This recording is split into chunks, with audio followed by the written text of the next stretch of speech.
Alhamdulillahilladzi hadana lihada wa ma kunna linahtadiya laula an hadanallah. Asyhadu an la ilaha illallah wahdahu la syarikalah wa asyhadu anna Muhammadan abduhu wa rasuluh. Allahumma sholli ala nabiyyina Muhammadin wa ala alihi wa ashabihi wa man tabi'ahum bi ihsan ila yaumiddin. Amma ba'd. Faya ibadallah, usikum wa nafsi bitaqwallah, faqad fazal muttaqun. Qala ta'ala, ya ayyuhalladzina amanu taqullah haqqa tuqatih wa la tamutunna illa wa antum muslimun.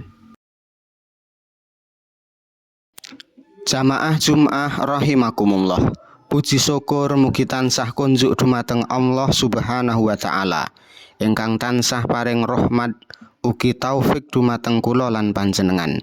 Satemah wonten siang punika kula lan panjenengan saged pinanggih wonten majelis salat Jum'ah kanthi kebaing kawilujengan. Sholawat ugi salam mugi tansah katetepaken dumateng Nabi Agung Muhammad sallallahu alaihi wasallam ingkang tansah kula lan panjenengan tenggo syafaatipun wonten yaumil akhir.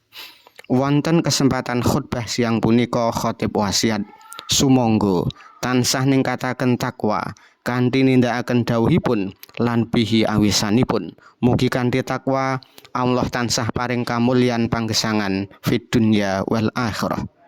Jamaah Jum'ah rahimakumullah. Nembe mawon kula lan panjenengan sami ningali kabar ingkang ngremenaken. Inggih punika tim bal-balan Spanyol kasil dados juara dunia. Stadion gemuruh, bendera berkibar, jutaan tiang sami bungah. Nanging para bapak, kula ngajak panjenengan sami mundur gangsal atus taun kapengker. Ing wekdal menika Spanyol utawi ingkang dipun wastani Andalusia mboten misuwur amargi bal-balan, nanging misuwur amargi dados pusat peradaban Islam paling agung wonten ing donya. Ing mrika wonten kutha Cordoba. Perpustakaanipun ngantos wonten 200.000 kitab. Universitasipun dipun tekani saking sedaya penjuru dunia. Para ulama, dokter lan ahli ngelmu gesang sesarengan kanthi tentrem kalian agama sanes. Menika bukti kejayaan umat Islam. Allah Subhanahu wa taala sampun paring dawuh wonten ing Al-Qur'an, wa tilkal ayyamu nudawiluha bainan nas. Lan mangsa-mangsa kejayaan iku ingsun gilir gumantekake marang kabeh manungsa. Al-Qur'an surat Ali Imran ayat 100. Ayat menika paring piwucal dumateng kula lan panjenengan. Kejayaan lan keruntuhan menika ngider. Dinten menika saged dados juara, benjang saged kalah. Umat menika saged mulya ugi saged ina. Jamaah Jum'ah rahimakumullah. Wonten 3 piwucal saking kejayaan Andalusia. Ingkang sepisan umat Islam minulya amargi ngilmu lan iman. Rumiyin para ulama Andalusia mboten namung pinter ngelmu agama, nanging ugi pinter ngelmu dunia, kedokteran, astronomi, matematika. Sedaya ngilmu dipun ginakaken kagem ibadah lan madosi ridhanipun Allah. Kados dawuhipun Kanjeng Nabi, thalabul ilmi faridhatun ala kulli muslim. Ngudi ngilmu iku wajib tumrap saben muslim. Hadis riwayat Ibnu Majah. Pramila kagem kula lan panjenengan ing jaman modern menika mboten wonten alesan kangge umat Islam dados tiyang ingkang keset lan ketinggalan zaman. Ngudi ngilmu donya lan akhirat menika setunggal paket ingkang mboten saged dipun pisahaken. Nalika kula lan panjenengan nguasai teknologi, kedokteran lan sains kanthi adhedhasar iman ingkang kiyat, estu saged mbekta wibawa lan kamulyan umat Islam ing peradaban dunia. Pasal angka 2, umat Islam runtuh amargi pecah lan nilaraken Allah. Nalika para raja Andalusia sami rebutan kuwasa, sibuk kalian kemewahan lan tebih saking masjid, mungsuh mlebu setunggal-setunggal, Granada benteng pungkasan runtuh taun 1290 kalih. Menika dados ibroh ageng.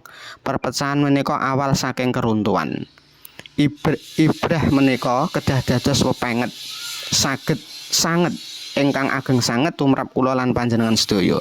Nalika umat Islam luwih seneng tukaran amargi perkara sepele, nengenaken gengsi lan hawa nafsu, lan lali marang ibadah ing masjid, panguwasa sarta kekuatan bakal sirna tanpa tilas. Boten wonten benteng ingkang paling kuat kejawi paseduluran lan persatuan umat ingkang dipun taleni dening ketakwaan dumateng Allah Subhanahu wa taala.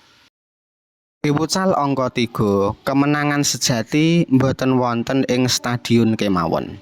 Kula lan panjenengan bungah ningali Spanyol juara, nanging kedah emut kemenangan ingkang dipun kersakaken Allah menika kemenangan iman, kemenangan akhlak, kemenangan ngibadah kados dawuhipun Allah. Wa man nasru illa min indillah. Lan kemenangan iku amung saking ngarsane Allah. Al-Qur'an surat Ali Imran ayat 126. Gempita lan keplok tumpuk ing stadion menika sifatipun namung sauntara lan cepet sirna. Ananging kemenangan ingkang sejati inggih menika nalika kula lan panjenengan saged ngalahaken hawa nafsunipun piyambak, ngajekaken salat jamaah sarta ngetrapaken akhlakul karimah wonten ing gesang saben dinten. Menika kemenangan ingkang abadi ingkang bakal dipun apresiasi dening Allah Subhanahu wa taala ngantos wonten ing akhirat benjang. Jamaah Jumat rahimakumullah, pramila sumangga kula lan panjenengan sami ndonga supados umat Islam saged juara malih, juara wonten ing salat, juara wonten ing akhlak, juara wonten ing ngilmu, supados Andalusia mboten namung dados sejarah nanging dados semangat kagem kula lan panjenengan tangi malih. Barakallahu li wa lakum fil Qur'anil azim wa nafa'ani wa iyyakum bima fihi minal ayati wa dzikril hakim. Aqulu qouli hadza wa astaghfirullah li wa lakum innahu huwal ghafurur rahim.